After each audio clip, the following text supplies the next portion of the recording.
kami membahas dan mencermati terkait dengan tuntutan desakan yang disampaikan oleh teman-teman mahasiswa maupun masyarakat Jawa Barat terkait dengan tunjangan perumahan yang diterima oleh anggota DPRD Provinsi Jawa Barat.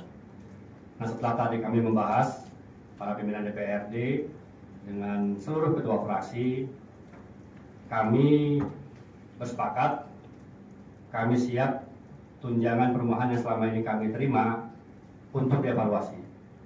Untuk dievaluasi, dan tentunya karena tunjangan perumahan merupakan bagian yang tidak terpisahkan dari APBD Provinsi Jawa Barat, evaluasinya nanti akan dilakukan oleh Kemendagri. Kami siap untuk itu. Barangkali itu saja secara singkat yang saya sampaikan, bahwa sekali lagi DPRD Provinsi Jawa Barat siap untuk mengevaluasi, siap untuk dievaluasi terkait dengan tunjangan perumahan yang selama ini kami terima. Terima kasih. Assalamualaikum warahmatullahi wabarakatuh. Ya, jadi momentum ini terkait dengan evaluasi adalah momentum yang tepat sebenarnya, karena saat ini APBD perubahan Provinsi Jawa Barat tahun anggaran 2025 sedang dievaluasi oleh Kemendagri. Jadi sekali lagi ini timingnya pas, kami akan menyerahkan seluruhnya kepada Kemendagri. Demikian. Pak izin, Hendrik Jabar Express. Ini apakah Jabar Express? Siap. Siapa yang mau Jabar Express? Oh ini. Ya.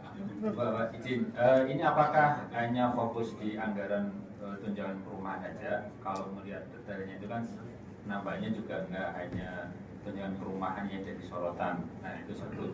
Yang kedua, yang pertanyaan masyarakat itu kan juga efek ke kinerja. Nah ini kira-kira bisa nggak itu didetailkan, misalkan sejauh ini itu bagaimana sih kinerja teman-teman DPRD itu seperti apa, sehingga tidak timbul banyak pertanyaan dengan gaji yang fantastis tapi kinerjanya belum begitu nampak.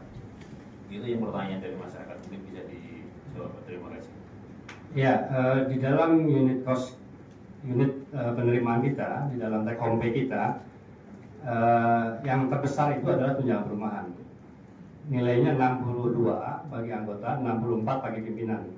Tapi itu sebelum pajak, ya. Dan pajaknya pajak progresif 30%. Jadi kami menerima selama ini hanya 44 juta. Nah, sekaligus saya meluruskan ini.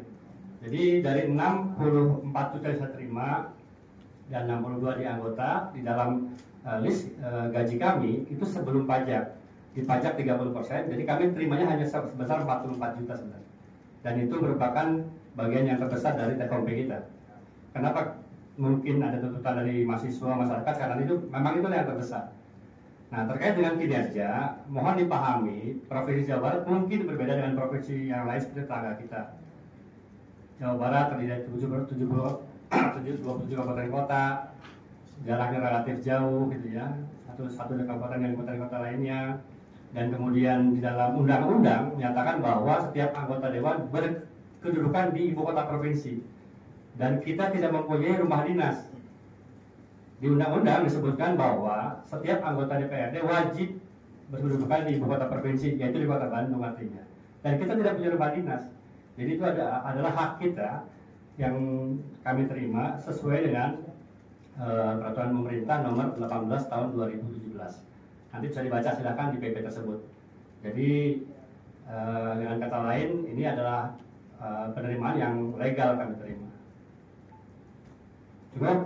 Cukup ya? Terakhir ya. Saya Rizky Marbaum dari International Media.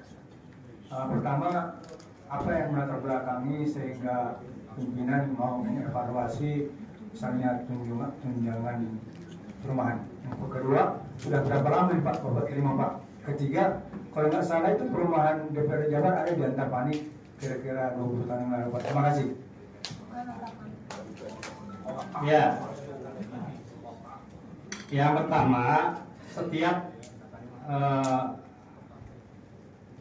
penerimaan yang kami terima itu ada dasar hukumnya, baik undang-undang, peraturan pemerintah, terakhir tentunya Permendagri. Setiap APBD kita itu dievaluasi, baik APBD murni maupun APBD perubahan. oleh keputusan Menteri Dalam Negeri, ya, terkait dengan besarannya, berapa kali per tahun, itu semua dievaluasi oleh Kemendagri. Jadi jika Kemendagri sebagai pembina, sekali lagi, Kementerian Dalam Negeri itu adalah pembina dalam hal pengelolaan keuangan daerah. Itu undang-undangnya berbicara begitu. Kalau Kemendagri tidak mengizinkan, tentunya kami juga menerima dicoret. Bahkan seringkali kami mengajukan dicoret oleh Kemendagri. Kami mengajukan dikurangi oleh Kemendagri. Dan itu Sekretariat DPRD juga mengajukan dengan backup bukti-bukti yang diminta, prasyarat yang diminta. Contoh misalnya survei, appraisal, itu dilampirkan Pak. Nah jadi sebenarnya angka ini sudah angka yang pertama, angkanya peruntukannya sesuai dengan undang-undang, PP dan Permendagri yang ada. Yang kedua, angkanya sudah hasil appraisal, kita ajukan ke Kemendagri. Yang ketiga, sudah persetujuan Kemendagri. Nah jadi kami kalau memang ternyata oleh masyarakat ini dianggap tidak patut, ya, mencederai perasaan masyarakat, teman-teman mahasiswa, kami siap dievaluasi. Baik, barangkali itu. Terima kasih. Assalamualaikum warahmatullahi wabarakatuh. Satu lagi Pak, dengan adanya tunjangan perumahan ini, apakah 120 anggota DPRD Jawa Barat ini semuanya saat ini memiliki rumah di Kota Bandung atau ada yang sewa atau seperti apa sih Pak? Sewa. Ya, terminologi memiliki rumah, terminologinya di dalam undang-undang itu berkedudukan berdomisili di ibu kota provinsi.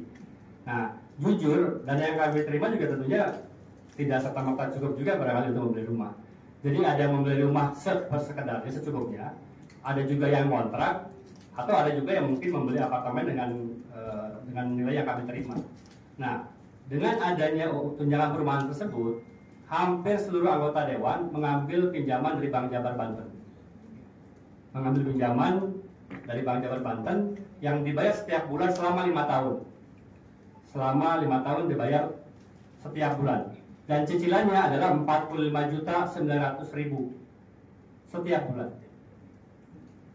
Itu untuk membayar apartemen yang kami sewa, rumah yang kami kontrak di Bandung. Jadi kita mencicil setiap bulan 45.990.000 ke Bank Jabar Banten. Baik, cukup ya. Terima kasih.